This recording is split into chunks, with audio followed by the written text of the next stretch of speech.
আসসালামু আলাইকুম, সবাইকে স্টুডিওতে স্বাগতম। আজকে আমরা আলোচনা করব নাউন নিয়ে। আগে আমাদেরকে জানতে হবে নাউন কাকে বলে। বলতে পারবা নাউন কাকে বলে? বলো তো। কোনো কিছুর নামকে নাউন বলে। এই যে এটা দেখতেছি, একটা কি কলম বলি, মোবাইল বলি, অর্থাৎ কোনো কিছুর নামকে কি বলে? নাউন বলে। এখন আমরা দেখব নাউন প্রধানত কত প্রকার।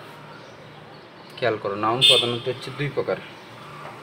একটা হচ্ছে কনক্রিট নাউন, আর একটা হচ্ছে অ্যাবস্ট্রাক্ট নাউন। নাউন প্রধানত কত প্রকার? দুই প্রকার। একটা হচ্ছে কনক্রিট নাউন, আর একটা হচ্ছে অ্যাবস্ট্রাক্ট নাউন। কনক্রিট নাউন যেটাকে আমরা এটাকে বলতে পারি ইন্দ্রিয়গ্রাহ্য বিশেষজ্ঞ, ইন্দ্রিয়গ্রাহ্য বিশেষ্য, অর্থাৎ যেটা আমরা অনুধাবন করতে পারি। আর একটা হচ্ছে অ্যাবস্ট্রাক্ট নাউন, যেটা হচ্ছে গুণবাচক বিশেষ্য। এখন দেখো কনক্রিট নাউন কাকে বলে, খেয়াল করো।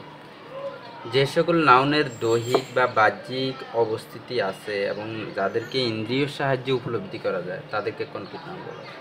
যে সকল নাউনের দৈহিক মানে দেখা যায় আর কি, এবং বাহ্যিক অবস্থিতি আছে এবং যাদেরকে উপলব্ধি করা যায় তাদেরকে কনক্রিট নাউন বলে। যেমন কারো নাম, এই যে এখানে বলছে শায়লা, রাজু, ক্যাট, বুক, আর্মি, টিম।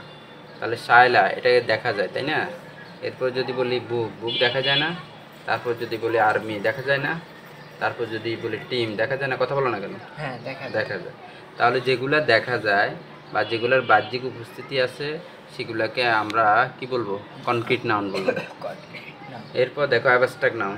যে সকল নাউন দ্বারা কোনো ব্যক্তি, বস্তুর গুণ, দোষ, অবস্থা বা কাজের নাম বোঝায় তাদেরকে অ্যাবস্ট্রাক্ট নাউন বলে। অ্যাবস্ট্রাক্ট নাউন ইন্দ্রিয়ের সাহায্যে উপলব্ধি করা যায় না, এদেরকে অনুভূতির সাহায্যে উপলব্ধি করতে হয়। অনুভূতির সাহায্যে, যেমন হ্যাপিনেস, সুখ কি দেখা যায়? অনুধাবন করা যায়। অনেস্টি, সততা কি দেখা যায়? অনুধাবন করা যায়। যদি বলে উইজডম, প্রজ্ঞা, প্রজ্ঞা কি দেখা যায়? অনুধাবন করা যায়। যদি বলি কাইন্ডনেস, দয়া, দয়া দেখা যায়? দেখা যায় না। তাহলে যেগুলাকে ইন্দ্রিয় সাহায্যে কি করা হয়? অ্যাবস্ট্রাক্ট নাউন ইন্দ্রিয় সাহায্যে উপলব্ধি করা যায় না, এদেরকে অনুভূতির সাহায্যে উপলব্ধি করতে হয়। তাহলে সেগুলোকে আমরা কি বলবো? অ্যাবস্ট্রাক্ট নাউন বলবো। কনক্রিট নাউন, কনক্রিট নাউন আবার চার প্রকার। একটা হচ্ছে proper noun, common noun, collective noun, material noun. স্যারের সাথে বলো। Proper noun, common noun, collective noun, material noun. এরপর দেখো, এখন আমরা যে দেখলাম এতক্ষণ, আমরা যেটা লক্ষ্য করলাম, নাউন প্রধানত দুই প্রকার। একটা কনক্রিট নাউন আর একটা হচ্ছে অ্যাবস্ট্রাক্ট নাউন। কনক্রিট নাউন চার প্রকার: proper noun, common noun, collective noun, material noun. এখন আমরা দেখব প্রপার নাউন কাকে বলে। প্রপার নাউন কাকে বলে? যে নাউন কোনো একটি নির্দিষ্ট ব্যক্তি, বস্তু, স্থান বা প্রভৃতির নাম বোঝায় তাকে প্রপার নাউন বলে। আমি যদি বলি অয়ন, আমি যদি বলি নয়ন, আমি যদি বলি শায়লা, আমি যদি বলি করিমা, আমি যদি বলি রহিমা, তাহলে সবগুলা কি নির্দিষ্ট ব্যক্তিকে বোঝানো হলো। বা বস্তু হতে পারে বা কোনো কিছুর নাম হতে পারে, জায়গার নাম চট্টগ্রাম, বাংলা, প্রথম আলো। তাহলে সেগুলো হবে কি নাউন? Proper noun. মনে থাকবে? হ্যাঁ, মনে থাকবে। এরপর আমরা আলোচনা করব কমন নাউন নিয়ে। কমন নাউনকে যেটা বাংলায় বলা হয় জাতিবাচক বিশেষক। দেখো, যে নাউন কোনো এক ব্যক্তি, শ্রেণী বা বস্তুর প্রত্যেকের সাধারণ নাম বোঝায়। কি বলছে? যে নাউন কোনো এক শ্রেণীর ব্যক্তি বা বস্তুর প্রত্যেকের সাধারণ নাম বোঝায় তাকে কমন নাউন বলে। অর্থাৎ কমন নাউন হচ্ছে একটা গ্রুপ। দেখো, যেমন Selina is an intelligent girl. Selina খুবই বুদ্ধিমান একটা মেয়ে। They cut the tree, he writes a letter, the মেঘনা ইজ এ রিভার। এখন দেখো, আমরা প্রপার নাউন এবং কমন নাউনের মধ্যে কিছু মৌলিক পার্থক্য রয়েছে, যেগুলো দেখে আমরা সহজে কি করতে পারবো? বুঝতে পারবো কোনটা প্রপার নাউন, কোনটা কমন নাউন। সহজে অনুধাবন করা যাবে প্রপার নাউন এবং কমন নাউন। দেখো, প্রপার নাউন হচ্ছে নির্দিষ্ট ব্যক্তি, বস্তু বা স্থানের নাম বোঝায়। খেয়াল করো, look at me. Proper noun হচ্ছে কাকে বোঝায়? নির্দিষ্ট ব্যক্তি, বস্তু বা স্থানের নাম বোঝায়। আর সেখানে কমন নাউন হচ্ছে এক জাতীয় প্রাণী, বস্তুকে বোঝায়। যেমন স্যারে যদি বলি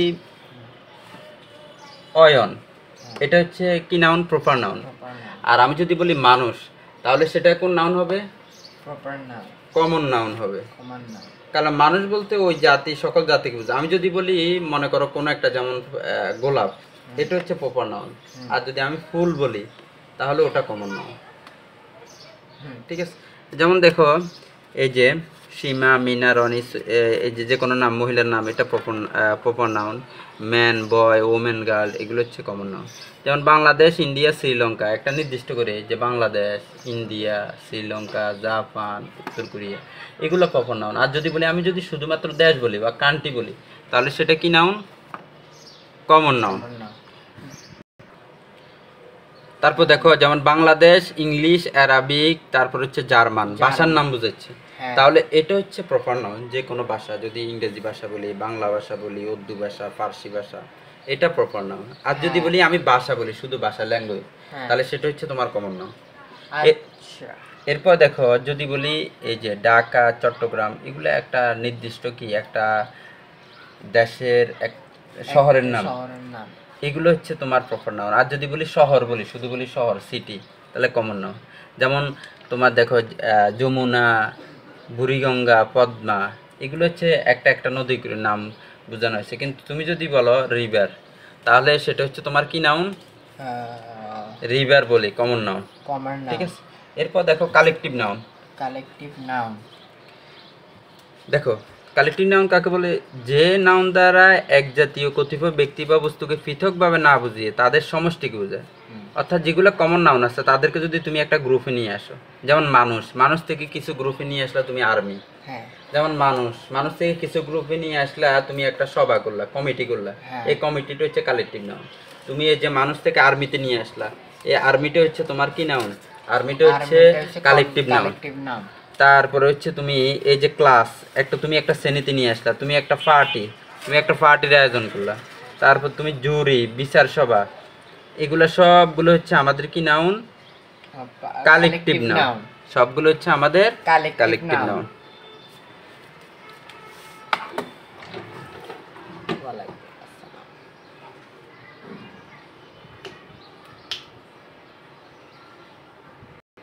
Now we'll discuss about material noun. Material নাউনের বাংলা অর্থ হচ্ছে তোমার বস্তুবাচক বিশেষ্য। দেখো, কোনো বস্তু যে জিনিস দ্বারা গঠিত হয় তাকে বা বস্তুর উপাদানকে ম্যাটেরিয়াল নাউন বলে। যে কোনো একটা বস্তু যেটা দিয়ে গঠিত হয় বা তার উপাদানটাকে ম্যাটেরিয়াল নাউন বলে। যেমন স্যার যদি বলি, আমি বলি this axe is made from iron. এই যে কুড়াল, অ্যাক্সেটের শব্দের অর্থ কি? কুড়ালটা হচ্ছে তোমার লোহা দিয়ে তৈরি। তাহলে এই যে উপাদানটা, সেটা ম্যাটেরিয়াল নাউন। যদি বলে gold is a precious metal, স্বর্ণ হচ্ছে খুবই মূল্যবান ধাতু, তাহলে গোল্ডটা হচ্ছে তোমার কি নাউন? Material noun. তারপর চা হচ্ছে অর্থকারী ফসল, চা হচ্ছে কি? এটা হচ্ছে তোমার ম্যাটেরিয়াল নাউন। এরপরে জুট, তারপর হচ্ছে মিল্ক। তাহলে এগুলো হচ্ছে কি? Material noun. ওকে, আমরা এখন অ্যাবস্ট্রাক্ট নাউন নিয়ে আলোচনা করব। দেখো, অ্যাবস্ট্রাক্ট নাউনের বাংলা অর্থ হচ্ছে গুণবাচক বিশেষ্য। স্যার বলো অ্যাবস্ট্রাক্ট নাউন। গুণবাচক বিশেষ্য। যে নাউন কোনো কিছু দোষ, গুণ, অবস্থা ইত্যাদির নাম বোঝায় তাকে অ্যাবস্ট্রাক্ট নাউন বলে। যে নাউন কোনো কিছু দোষও বোঝায়, অবস্থা বোঝায় বা নাম বোঝায়, তখন অ্যাবস্ট্রাক্ট নাউন বলে। যেমন honesty is the best policy, যেমন সততা হচ্ছে তোমার সর্বোৎকৃষ্ট পন্থা। এই যে অনেস্টিটা হচ্ছে তোমার অ্যাবস্ট্রাক্ট নাউন। তারপর যদি বলি Lafarge is good for health, তুমি যদি হাসো এটা স্বাস্থ্যের জন্য উপকার। যেমন তুমি যদি বলো ট্রুথ, সত্যবাদিতা, তাহলে এই যে এগুলো সবগুলো হচ্ছে তোমার কি নাউন? Abstract noun. তারপরে আমাদের রয়েছে যেমন উইজডম, বলো উইজডম, মানে কোয়ালিটি বোঝানোর ক্ষেত্রে বা গুণ বোঝানোর ক্ষেত্রে বলো wisdom. Beauty, cleverness, foolishness, abstract noun.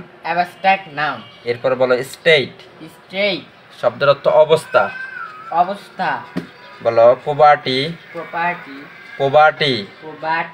সরো, হ্যাপিনেস, অ্যাবস্ট্রাক্ট নাউন। এরপর বলো অ্যাকশন বোঝানোর ক্ষেত্রে বলো ইন্সপেকশন, বুরগ্লারি,